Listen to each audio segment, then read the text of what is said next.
உங்க அண்ணி உனக்காக தான் காத்துக்கிட்டு இருக்கா. அண்ணி, அண்ணனுக்கு உங்களுக்கு என் மேல எவ்வளவு பாசம். இவ்வளவு பாசத்தை நான் கல்யாணம் பண்ணி போன வீட்டுல கூட என் சம்மந்தி என் மேல காட்டிக்க மாட்டா.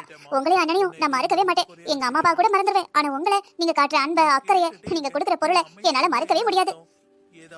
ஆமா ஆமா, எப்படி மறக்க முடியும்? வர்றப்பெல்லாம் நல்ல விலை உயர்ந்த புடவை, ஸ்வீட்டு, பலகாரம், போறப்போ ஒரு கட்டு ரூபா, அதுக்கப்புறம் கேட்கற கிஃப்ட், இதெல்லாம் வரிசையா கிடைக்கல. வீட்டாள் இல்லாம அடுத்த ஆள்கிட்ட இவ்வளவு பொருளும் எந்த ஒரு எதிர்பார்ப்பும் இல்லாம கிடைக்குன்னா எப்படி மறப்ப? இல்ல மறக்கத்தான் முடியுமா? என்ன அண்ணி, நான் பேசிட்டு இருக்கேன், நீங்க ஏதோ கனவுல போன மாதிரி இருக்கீங்க. அப்படி என்ன யோசிச்சுட்டு இருக்கீங்க? இல்ல அதெல்லாம் ஒண்ணும் இல்லம்மா. சும்மா எதை ஃபர்ஸ்ட் உனக்கு கொடுக்கறது? சமோசா கொடுக்கவா, வடை கொடுக்கவா, ஸ்வீட்டை கொடுக்கவா, காஃபி கொடுக்கவா, இல்ல நான் பண்ணி வச்சிருக்க பிரியாணி கொடுக்கவா, இல்ல அதுக்கப்புறம் உங்க அண்ணா ஆர்டர் பண்ணி வச்சிருக்கிற பீட்சாவை கொடுக்கவா? எதை ஃபர்ஸ்ட் கொடுக்கன்னு யோசிச்சுட்டு இருந்தேன்.